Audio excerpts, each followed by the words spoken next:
Hello and welcome. You're watching NewsX World and I'm Asuma Katauka. Israel has launched strikes on Iran's nuclear sites under Operation Rising Lion, calling Iran a threat to its survival. Blasts rocked Tehran with reports of civilian casualties and the death of a top Iranian general. A state of emergency is now in effect. A U.S. appeals court has temporarily allowed President Donald Trump to deploy the National Guard to Los Angeles, pausing a lower court's ruling that had blocked the move. The decision grants a temporary legal win amid ongoing challenges. The UN General Assembly has passed a resolution demanding an immediate ceasefire in Gaza and urging global pressure on Israel to end its blockade and allow aid into the Strip. Ukraine's President Zelensky plans to urge Trump at the G7 summit to toughen sanctions on Russia as peace talks stall and Moscow advances in Sumy. Trump expressed disappointment in both sides, while Kyiv says it's still pushing back Russian troops. Lebanon's health ministry says an Israeli drone strike killed one person in Nabateeh. Despite a ceasefire with Hezbollah, several other airstrikes were also reported across southern Lebanon. Syria says an Israeli raid killed a civilian and detained 7 people near the Golan Heights. Israel claims those captured were Hamas members as cross-border tensions remain high.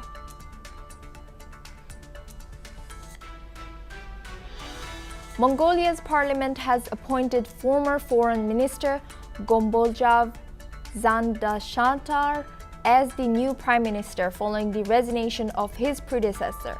The leadership change comes amid public protests over government corruption.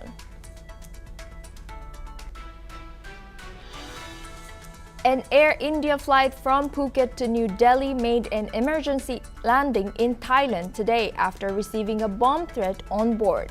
The plane carrying 156 passengers returned to Phuket shortly after takeoff, and passengers were safely evacuated as authorities investigated the threat. Iran launched around 100 drones towards Israel. Israeli forces are actively intercepting them. The strikes involved 200 Israeli jets targeting about 100 sites across Iran, the military has confirmed. This comes after Israel launched its Operation Rising Lion. It was a massive air assault on Iran, hitting about 100 targets with 200 fighter jets. The Israeli military says the strikes focused on nuclear sites, missile factories, and military commanders to stop Iran from building a nuclear weapon. According to reports, Iran is nearing the point of no return on its nuclear program. Prime Minister Benjamin Netanyahu called the strikes very successful and vowed the campaign will continue for as many days as needed. He confirmed senior military leaders and nuclear scientists were among those targeted. Iran state TV reports that 6 top nuclear scientists were killed. The country's armed forces chief of staff, Major General Mohammad Bagheri, was also among killed. Along with Revolutionary Guards leader Hossein Salami, state media says at least 50 people were wounded, including women and children, in the strikes hitting residential areas in Tehran. Despite the devastation, Iran's oil refineries and fuel depots reportedly remain undamaged. With normal operations continuing, Israel has closed Tel Aviv's Ben Gurion airport indefinitely. Iran's Foreign Minister Abbas Araghchi condemned the attack, calling it a violation of international law and blaming the United States for backing Israel's actions. Iran vowed to respond firmly. The UN nuclear watchdog confirmed Iran's Natanz uranium enrichment site was among the targets, but no radiation increase has been detected so far.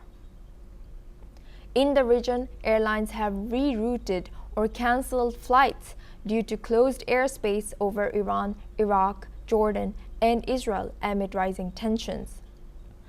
The situation remains volatile, with Israel on high alert for drone and missile attacks from Iran.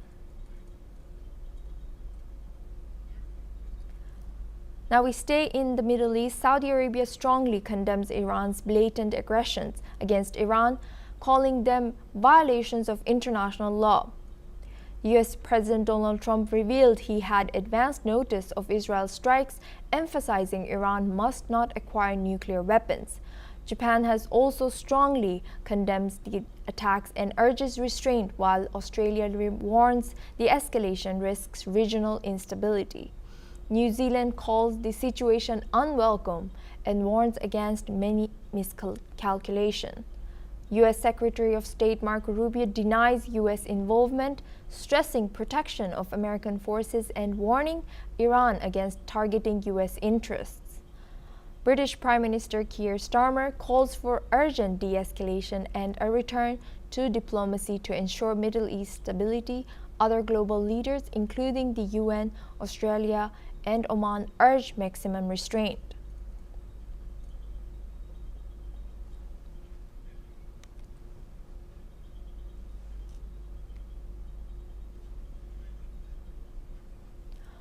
Now we come back to India. Prime Minister Narendra Modi has visited the scene of devastating plane crash in Ahmedabad today.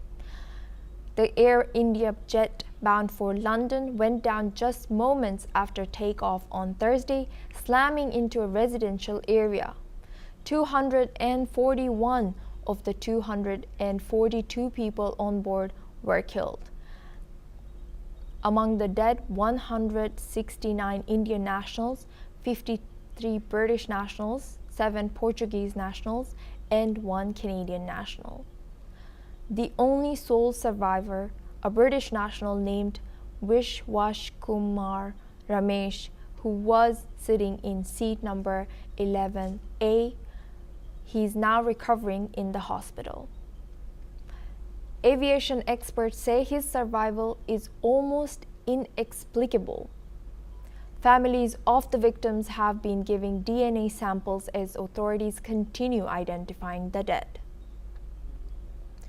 Police say no bodies will be released until identification is confirmed.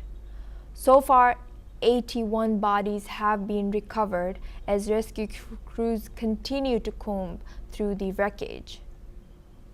The cause of the crash remains unknown. Investigators are still searching for the black box. Global support is pouring in as India grapples with the deadliest aviation disaster in a decade. British Prime Minister Keir Starmer has sent an investigation team to Ahmedabad, India. The UK is working closely with Indian officials to uncover what went wrong in this tragic incident. Starmer called the incident devastating and offered his condolences to the families. Let us listen in. Well, the images and news from India is absolutely devastating, and I speak for the entire country in saying our thoughts are with each and every one of those involved. There will be British and Indian families across the land who are absolutely impacted by this, and our thoughts first and foremost are with them. Obviously the investigation is going on. We've dispatched an investigation team that's been deployed. The Foreign Secretary is leading on this, and we'll obviously update as soon as we can. But we're working with the Indian authorities on this to establish the facts. I would say to all families, friends of anybody affected to please contact the Foreign Office. The U.S. is also sending help. The National Transportation Safety Board is dispatching a team of experts to join the probe. The National Transportation Safety Board says the U.S. will support India, but all official updates will come from New Delhi itself.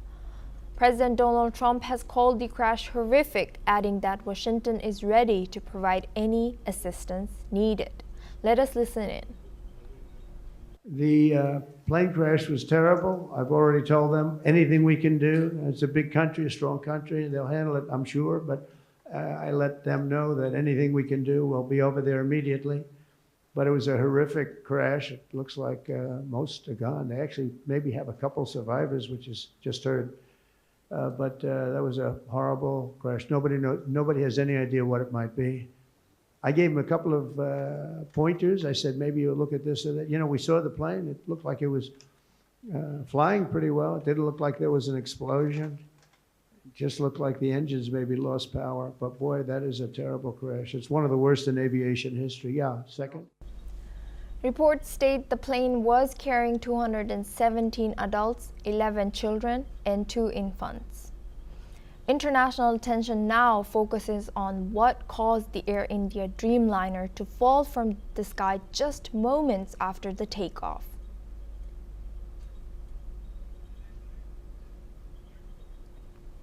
Now we move on to US. In the latest development on appeals court has temporarily allowed President Donald Trump to continue deploying the National Guard to Los Angeles, pausing a lower court's order that had declared the move illegal.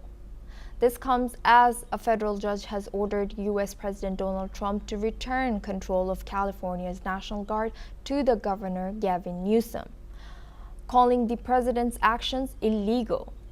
The judge ruled that Trump's decision to deploy Guard troops to protest hit Los Angeles, despite the governor's objections, exceeded his authority. The move marked the first time since 1965 that a president federalized a state's National Guard without consent. Trump claimed Los Angeles was burning amid immigration protests, but the court found no evidence of a rebellion or organized violence. The judge said the protests were largely peaceful and centered on immigration raids, not an attempt to overthrow the government. Governor Newsom welcomed the ruling, saying Trump is not a king, and accused him of a power grab. The order is paused until Friday noon as the White House files an appeal that may head to the Supreme Court. Let's listen in to what Californian Governor Gavin Newsom has said. Today is a big day for the Constitution of the United States, for our democracy, and I hope it's the beginning of a new day in this country where we push back against overreach, we push back against these authoritarian tendencies of a president that has pushed the boundaries, pushed the limit, but no longer can push this state around any longer. So I'm very hopeful this order puts that in perspective, and hopefully Donald Trump will immediately back down. The courts have ruled on the Guard. They will be back under my command, and he'll be relieved. Donald Trump will be relieved of his command at noon tomorrow.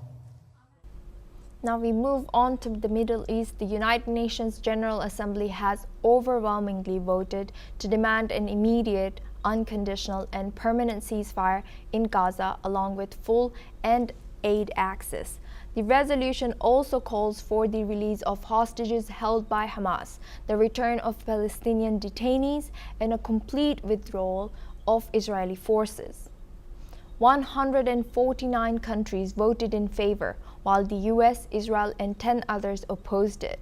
The US had earlier vetoed a similar measure at the Security Council. Israel's ambassador slammed the vote as blood libel, saying it undermines hostage talks and fails to condemn Hamas. The US called the vote performative, claiming it doesn't advance peace or help civilians. The vote comes ahead of next week's conference on the two-state solution, which the US has urged nations to skip. Let's listen in to the Dorothy Shee, US representative to the United Nations. This draft resolution sends an unacceptable message to Hamas and other Iran-backed terrorist proxies. And that message is, you will be rewarded for taking hostages, diverting aid, and launching attacks from civilian areas. Mr. President, colleagues, blind support to Hamas by the members of this body further undermines the meaningful diplomacy underway to free the hostages and emboldens Hamas as the terrorist group continues to reject ceasefire proposals accepted by Israel. Meanwhile, Egyptian authorities have detained over 200 pro-Palestinian activists in Cairo ahead of a global march to Gaza. The activists from over 40 countries had planned to march to the Rafah border to demand aid access into Gaza. Some were held at Cairo airport, others were questioned at hotels with phones confiscated and belongings searched. Several were later released following diplomatic intervention, while others were deported. Egypt says border visit must be approved officially, even as pressure mounts on Israel to lift its Gaza blockade. Meanwhile, Israel has deported 6 activists who tried to break its naval blockade on Gaza. 2 others remain in custody. The flotilla was intercepted in international waters, sparking global condemnation. Now we stay in the Middle East. Tensions are rising again on the Israel-Lebanon border.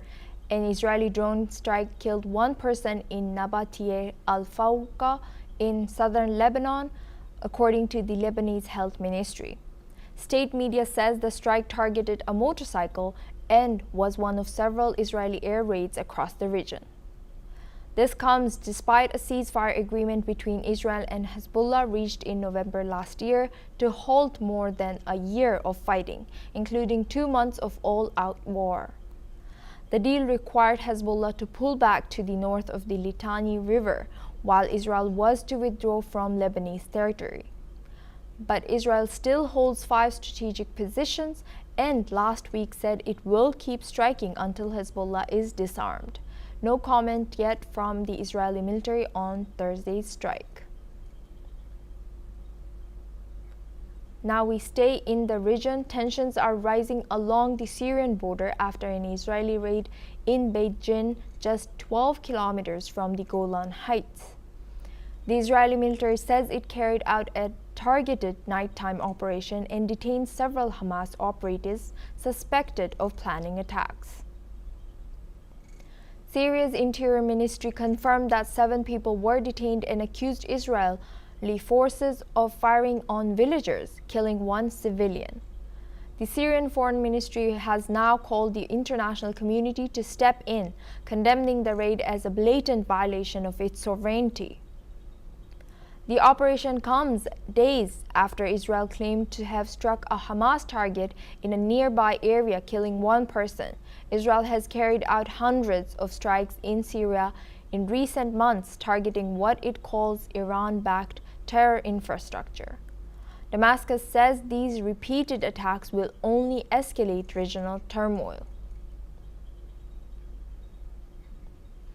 Now we move on to Russia-Ukraine. Tensions remain high ahead of the G7 summit as Ukrainian President Volodymyr Zelensky plans to urge US President Donald Trump to impose tougher sanctions on Russia.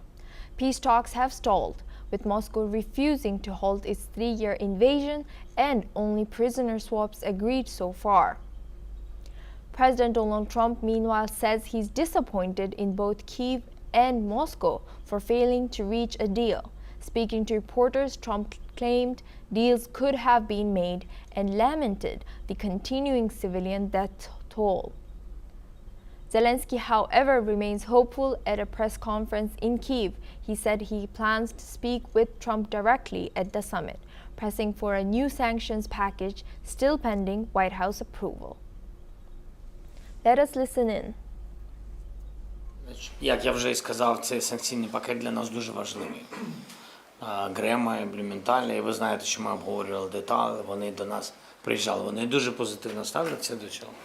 І ми їм за це дійсно вдячні, але все одно кінцеве рішення, воно у Білому домі, залежить від президентства. Я розраховую, що у нас буде розмова на саміті G7.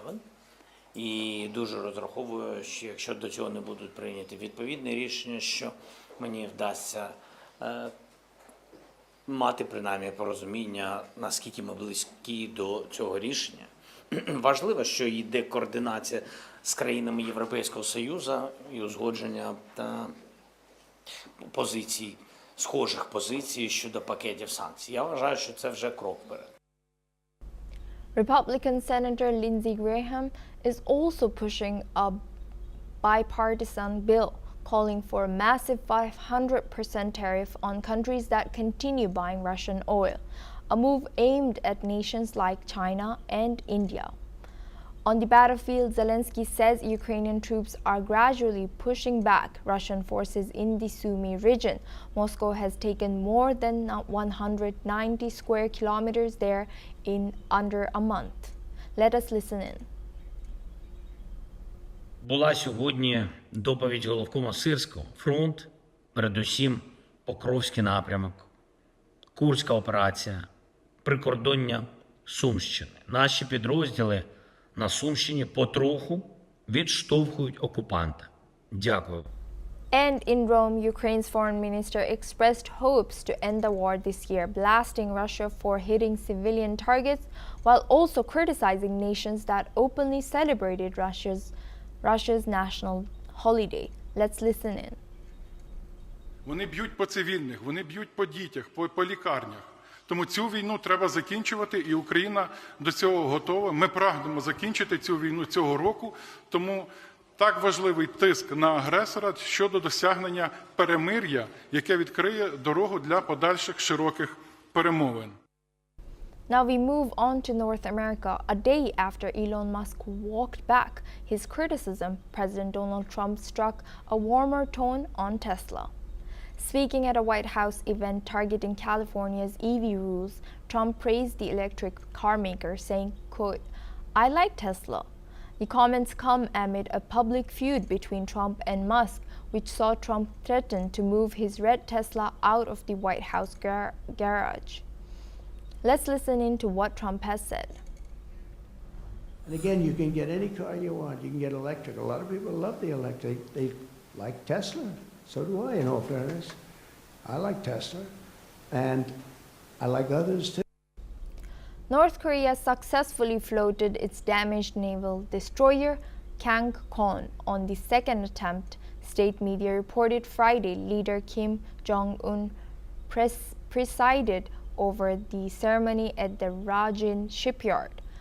The ship had suffered damage during a failed launch last month in Chongjin. Kim called the accident criminal carelessness and approved building 2 more destroyers next year.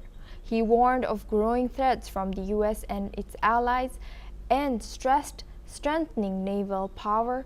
South Korean intelligence says the ship matches the 5,000-ton Choi-hyun destroyer, possibly built with Russian help. Seoul urges close monitoring of the vessel's condition. The death toll from devastating floods in one of the South Africa's poorest provinces has risen to at least 78 people. Rescue teams in Eastern Cape have been working around the clock for a third straight day, combining through debris and floodwaters in search of missing persons and victims. The floods triggered by torrential rains struck the town of Mitata and surrounding communities while many were still asleep. Waters rose as high as 4 meters in some areas, sweeping away homes and vehicles. Eastern Cape Premier Oscar Mabuyane says the province's response was severely hampered by a lack of resources. He revealed that the rural region, home to over 7 million people, only has 1 rescue helicopter, which had to fly in from over 500 kilometers away. Additional rescue support, including specialist divers and K-9 units, also had to be brought in from outside the region. Mabuyane described the situation as terrible and admitted local authorities were paralyzed in the critical hours following this disaster. Now we move on to South America. Mexico's President Claudia Sheinbaum has strongly opposed labeling migrant workers as criminals. Her comments came after a high-level meeting with the U.S. Deputy Secretary of State Christopher Landau. Sheinbaum said she raised concerns about the treatment of Mexicans living in the U.S. as well as trade relations. She plans to bring this up directly with former President Donald Trump at the G7 summit. Sheinbaum also praised the Mexican and Latino communities for their hard work and honesty, calling it Mexico's duty to defend them.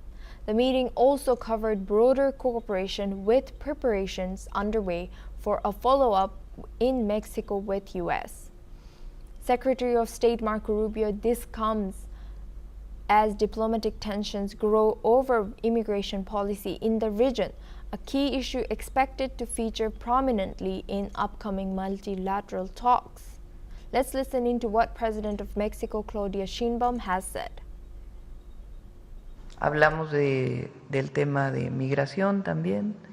Le planteé obviamente el tema de comercio, que para nosotros es fundamental, y también planteé el tema de la preocupación que tenemos de todos nuestros compatriotas que están en Estados Unidos y que no estamos de acuerdo con este esquema de criminalizar a personas trabajadoras.